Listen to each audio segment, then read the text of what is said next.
धमाल 4चे टोटल एक 3 पार्ट आले याच्या आधीचे आणि हा 4था पार्ट आहे.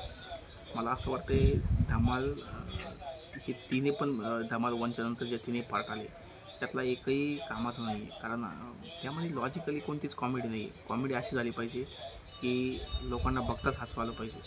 आता धमाल 4मध्ये एवढी मोठी स्टार कास्ट आहे. संजय मिश्रा आहे, अजय देवगण, रितेश देशमुख आणि असे बरेच काही स्टार्स. त्यामध्ये नुसतं स्टार घेऊन नाही चालत. ते चालते त्यामध्ये त्याचे डायलॉग रायटिंग, त्याची स्टोरी त्या बेसिसवर चालते. नुसतं स्टार घेऊन नाही चालत. मग आता जस्ट एक मी काल एक टाकलेली एक यूट्यूबवरनं एक नोटीस आहे. ती नोटीस जवळपास मला वाटते जवळपास त्या यूट्यूबरला अशी नोटीस आलेली आहे की तुम्ही जे निगेटिव्ह रिव्ह्यू दिला आहे तो व्हिडिओ हटवा, नाहीतर आम्ही तुमच्यावर कॉपीराईट क्लेम करू. आणि हे असे तुम्हाला नोटीस देऊन काय होणार आहे. त्यांना पिक्चर तर काय चांगले होणार नाही आणि ऑडियन्सवर पण तेवढा काही फरक पडणार नाही.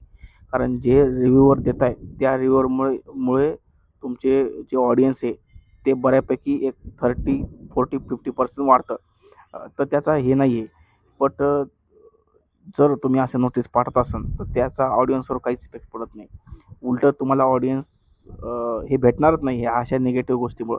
आणि अजून आपल्या बॉलिवूडमध्ये सरळ एक गोष्ट आहे, जो चांगला पिक्चर बनतोय तो जातोय OTTवर आणि एक रॉस पिक्चर जातोय थिएटरला. म्हणजे माझी म्हणायचं आहे की जे लोक आहेत, आपण डायरेक्शनवाले लोक आहेत, त्यांनी हा विचार करावा की चांगले जे कंटेंट आहेत जे नेटफ्लिक्सवर टाकतात, ॲमेझॉनवर टाकतात, असे चांगले जे कंटेंट तुम्हाला जे बेसिक माहिती आहेत ते कंटेंटचे ते थिएटर ओरिएंटेड पिक्चर आहेत ते थिएटरला रिलीज करा आणि जे OTT ओरिएंटेड आहेत ते OTTवर रिलीज करा.